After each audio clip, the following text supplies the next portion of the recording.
आज हम पास्का के छठे रविवार में हैं और इन दिनों हम संत यूहन्ना के सुसमाचार के पाठ सुनते हैं। आज दूसरे पाठ और सुसमाचार के जो पाठ हैं वे दोनों संत यूहन्ना के रचित पाठ हैं और ये दोनों पाठों का जो मूल संदेश है वह प्रेम है। दोनों पाठों में प्रेम की महत्ता को दर्शाया गया है। जब हम क्रिसमस मनाते हैं तो विशेष करके दो मुख्य बातों को हम ध्यान में रखते हैं। एक है कि ईश्वर अपने प्रिय पुत्र को इस दुनिया में प्रेम के कारण वे भेजते हैं। वे ईसा इस पृथ्वी पर अवतरित होकर दो चीजें बताते हैं। एक यह कि ईश्वर हमारे प्रिय माता पिता है और दूसरा कि हम उनकी प्रिय संतान है। प्रिय संतान होने के नाते हमें एक दूसरे के साथ प्रेम में जीवन व्यतीत करना चाहिए। यही ईसा हमें बताते हैं। लेकिन हमने अपने परिवार में अनुभव किया है कि हम बच्चों के बीच में ही पटरी नहीं मिलती, एक दूसरे को हम प्यार नहीं कर पाते। 10-12 साल की उम्र में हम प्रेम से जीवन व्यतीत करने लगते हैं, लेकिन जैसे जैसे हम किशोरावस्था में पहुंचते हैं या जवानी अवस्था में आते हैं तब हमारी इच्छा प्रबल हो जाती है और हम अपनी इच्छा के आधार पर चलने लगते हैं। तब एक तरह से मन मुटाव होने लगता है, एक तरह से अहम का या इच्छाओं का टक्कर होने लगता है। और जब हम अपने ही परिवार में एक दूसरे के साथ में ठीक से जीवन व्यतीत नहीं कर पाते हैं, आपसी लड़ाई करने लगते हैं, तो हम समझ सकते हैं कि अपने गांव में, अपने समाज में या टोलों के लोगों के साथ में हम कैसे जीवन व्यतीत कर पाएंगे। एक चुनौती है। लेकिन ईसा ने यही शिक्षा दी है कि एक दूसरे को आप प्यार करो जैसे मैंने तुम्हें प्यार किया। हाँ, एक समय समय पर चूंकि हम कमजोर मनुष्य हैं और इसलिए बुराई हम करते जाते हैं, लड़ाई झगड़े होते रहते हैं। और तब उन्होंने कहा 70 बार नहीं 70 गुना 7 बार क्षमा करते जाइए। और हमें 70 गुना 7 बार क्षमा करते हुए जीवन व्यतीत करना चाहिए। उन्होंने तो क्रूस पर मरते हुए ये शिक्षा दी है कि जो हमारे दुश्मन हैं उन्हें भी माफ करो, पिता ये नहीं जानते कि वे क्या कर रहे हैं, क्षमा कर दो।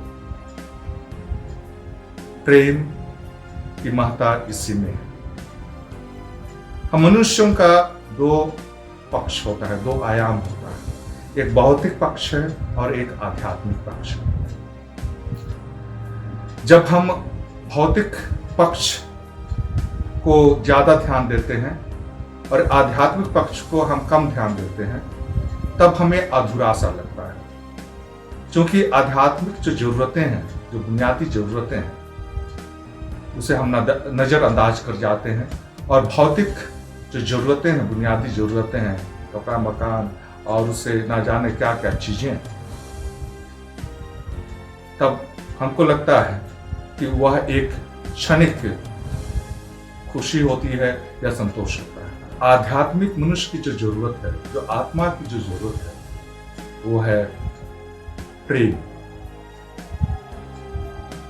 अपने आप को प्रेम करना और एक दूसरे को प्रेम करना, ये मनुष्य की बुनियादी जरूरत है। और जब हम इससे पूरा करते हैं, अपने आप को प्यार करते हैं, तब हम एक दूसरे को भी अच्छी तरह से हम प्यार कर पाएंगे। कई बार हम अपने आप को प्रेम नहीं करते हैं और कैसे हम अपेक्षा कर सकते हैं कि हम एक दूसरे को अपने सदृश प्यार कर पाएंगे। मुश्किल होता है।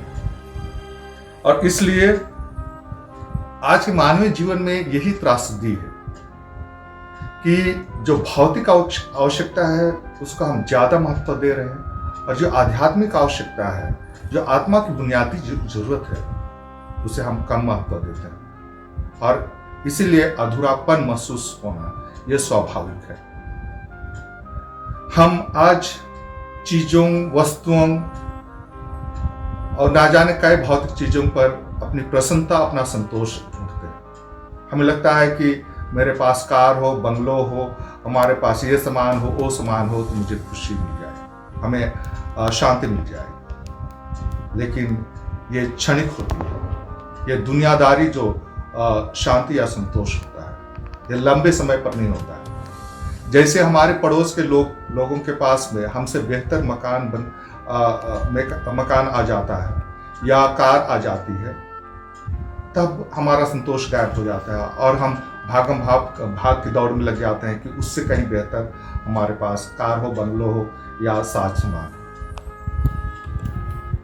आज हम मोबाइल में चिपके रहते हैं। लगता है कि मोबाइल हमें ज़्यादा संतोष देगा, खुशी देगी।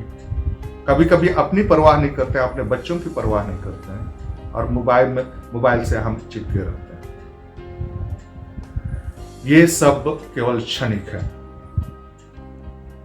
क्या आपको लगता है कि पैसा या मोबाइल हमें आंतरिक खुशी या शांति या संतोष दे पाएगा? कतई नहीं।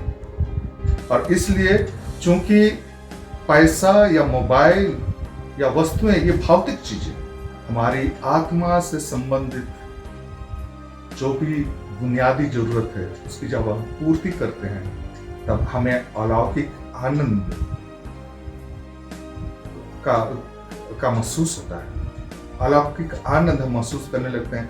अलौकिक खुशी हम या शांति हम या संतोष हम महसूस करते हैं। और इसीलिए संत योहान ने प्रेम को ईश्वर के सदृश माना। ईश्वर ही प्रेम है, प्रेम ही ईश्वर है। आदि में प्रेम था, प्रेम ईश्वर के साथ था और प्रेम ही ईश्वर था। और इसलिए जो रिश्ते का आधार है वो प्रेम है। ईश्वर के साथ रिश्ता हो या एक दूसरे का साथ जो रिश्ता हो, या अपने आप में जो रिश्ता है, वो आधार प्रेम होना चाहिए। और इसलिए भौतिक चीजें इसको मजबूत उतना नहीं कर पाए। भौतिक जो चीजें हैं वो व्यवसाय की हो सकता है, वह हो सकता है व्यापार, पैसा हो, ये आधार है। भौतिक आवश्यकताओं की पूर्ति के लिए हमें आत्मा से जुड़ी चीजों को देखने की जरूरत है, उसको पहचानने की जरूरत है, और उसके अनुरूप हमें आगे बढ़ने की जरूरत है। पैसा नश्वर है और प्रेम शाश्वत है, अमर है। प्रेम ने ही सृष्टि का निर्माण किया। प्रेम ने पैसे की खोज की, पैसे ने प्रेम की खोज नहीं। और इसलिए जो प्रेम का विस्तार करे, जो प्रेम का सुगंध फैला, वही ईसा का सच्चा मित्र बन सकता है, शिष्य बन सकता है। आइए इस प्रेम को हम जाने, समझें और अनुभव करें। और इसी कृपा के लिए आज हम विशेष प्रार्थना करते हैं। पिता, पुत्र और पवित्र आत्मा के नाम पर।